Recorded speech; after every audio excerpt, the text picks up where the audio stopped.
Assalamualaikum warahmatullahi wabarakatuh. Perkenalkan, nama saya Auluddin. Saya Danul Setiawan. Saya Muhammad Fauzi. Saya Nurul Faris. Di sini kami akan mempresentasikan GLB dan GLBB dalam kehidupan sehari-hari. Bismillahirrahmanirrahim. Assalamualaikum warahmatullahi wabarakatuh. Kami dari kelompok 5 akan menjelaskan tentang materi gerak lurus beraturan atau GLB dan gerak lurus berubah beraturan atau GLBB untuk memenuhi tugas fisika 2.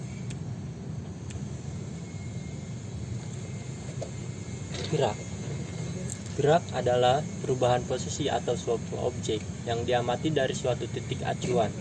Titik acuan yang dimaksud didefinisikan sebagai titik awal objek tersebut ataupun titik tempat pengamat berada. Ada beberapa jenis gerak yang diantaranya adalah 1. Gerak lurus, 2. Gerak parabola, 3. Gerak melingkar. Di sini kita akan membahas gerak lurus. Gerak lurus termasuk sebagai gerak translasi, yakni gerak suatu objek yang bergerak tanpa berotasi. Dinamakan GL karena di lintasannya berupa jenis garis lurus. Contohnya dapat kita lihat pada mobil yang bergerak maju, gerak pada buah apel yang jatuh dari pohonnya, dan pada setiap objek yang bergerak pada lintasan lurus.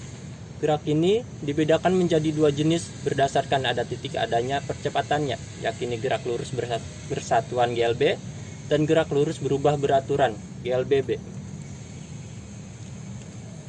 Gerak lurus beraturan.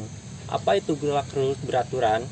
Gerak lurus beraturan GLB adalah gerak lurus yang memiliki kecepatan yang tetap karena tidak adanya percepatan pada objek. Jadi, nilai percepatan pada objek yang mengalami GLB adalah 0. Contoh gerak lurus beraturan. 1. Perjalanan kereta api. Kecepatan kereta api selalu konstan atau tetap sehingga jadwal tiba di stasiun juga pun biasanya bisa ditentukan. Kalaupun ada keterlambatan, biasanya pemberangkatan juga mengalami keterlambatan.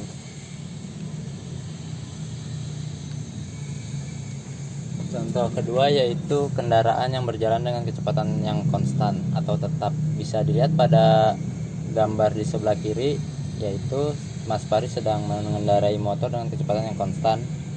Dan pada gambar sebelah kanan yaitu menunjukkan speedometer berada tetap di posisi kecepatan 4 km per jam yang menunjukkan bahwa kecepatan itu konstan, tidak berubah-ubah.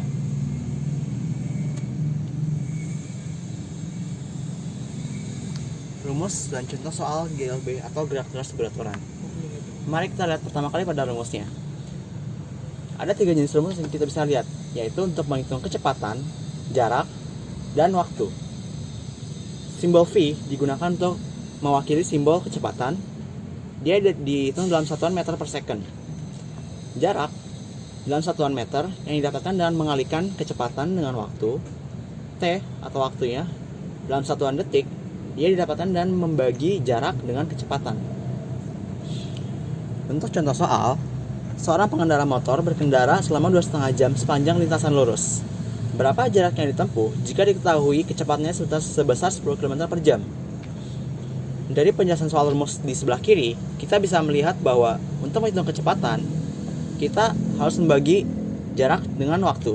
Maka, untuk mendapatkan jarak, kita dapat menggunakan kembali rumus dengan mengalihkan kecepatan dikali waktu.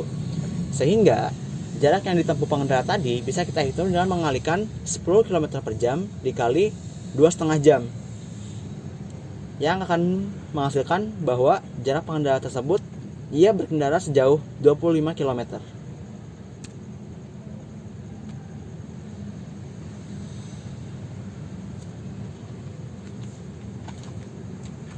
Gerak lurus berubah beraturan. Apa itu gerak lurus berubah beraturan? Yaitu adalah gerak suatu benda pada lintasan lurus yang mempunyai percepatan tetap. Artinya, kecepatan gerakan si benda ini berubah atau juga bisa bertambah cepat atau bertambah lambat, tapi secara teratur.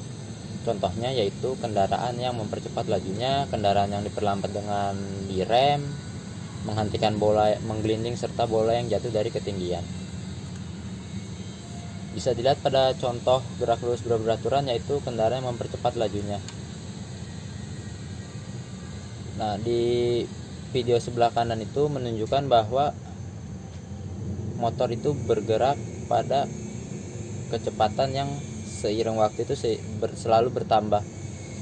Pada video sebelah kanan yaitu menunjukkan bahwa speedometer menunjukkan penaikan kecepatan yang begitu signifikan dalam beberapa waktu. Selanjutnya yaitu kendaraan yang memperlambat lajunya dengan mengerem. Seperti pada contoh video yang di sebelah kiri itu ada sebuah motor yang memperlambat dengan cara pengereman. Nah, yang sebelah kanannya itu speedometernya yang seiring berjalannya waktu dia akan berkurang.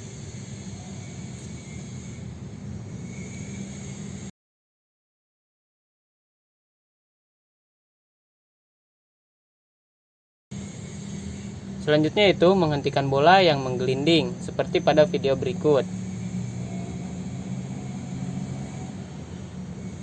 Nah, selanjutnya ada bola jatuh pada ketinggian sebuah meja seperti pada contoh video berikut yang ada bola yang jatuh dari ketinggian. Grafik dan rumus GLBB. Perhatikan grafik pada gambar sebelah kiri. Pertama, pada GLBB dipercepat, kita dapat melihat bahwa dengan bertambahnya waktu, maka jarak yang ditempuh pun akan semakin naik dan semakin jauh dengan bertambahnya waktu. Juga, jika GLBB dipercepat, untuk kecepatannya kita bisa lihat bahwa seiring berjalannya waktu, dengan percepatan ini dipercepat, maka kecepatannya pun akan semakin naik. Pada bagian yang diperlambat, kita bisa lihat bahwa dengan seiring bertambahnya waktu, jarak yang ditempuh pun akan semakin berkurang. Semakin lambat, tidak akan semakin bertambah. Juga jika percepatannya diperlambat, seiring bertambahnya waktu, kecepatannya pun akan semakin lambat, semakin menurun hingga akhirnya mencapai 0. Untuk rumus GLBB, bisa kita lihat pada gambar sebelah kanan. Untuk mendapatkan kecepatan akhir, kita bisa menghitung kecepatan awal, ditambah atau dikurang, tergantung dari apakah dia dipercepat atau diperlambat, ditambah A-nya itu untuk percepatan dan T untuk waktu dalam satuan detik. Untuk mendapatkan jarak, kita bisa menghitung kecepatan awal atau V0, yaitu dalam 1 meter per second, dikali dengan T atau waktu dalam second, ditambah atau dikurang tergantung dengan percepatannya, apakah dia diperlambat atau dipercepat, dikali tambah setengah A percepatannya, dan T kuadrat atau waktunya dalam satuan second. Contoh soalnya begini. Sebuah bola mula-mula dalam keadaan diam pada lantai yang licin, kemudian bola ia didorong hingga mengalami percepatan sebesar 4 meter per second. Tentukan kecepatan bola setelah bergerak selama 8 second. Dari soal ini, kita bisa ketahui bahwa kecepatan bola adalah 0 meter per second karena ia dalam keadaan diam. Lalu ia diberikan percepatan atau A sebanyak 4 meter per second. Dan kita akan menghitung kecepatannya setelah bergerak selama 8 second. Kita bisa menghitung dengan cara berikut. Untuk perbandingan kecepatan setelah 8 detik, kita bisa mengalihkan kecepatan awal ditambah percepatan dikali dengan waktunya. Dengan kata lain, 0 ditambah 4 meter per second tadi dikalikan 8 second. Maka kita bisa mendapatkan kecepatan bola tersebut adalah 32 meter per second setelah bergerak selama 8 detik atau 8 second. Terima kasih atas perhatian Anda. Semoga video kami bermanfaat dan mohon maaf bila ada kesalahan atau kekurangan dari penuturan dan pembawaan video kami. Terima kasih.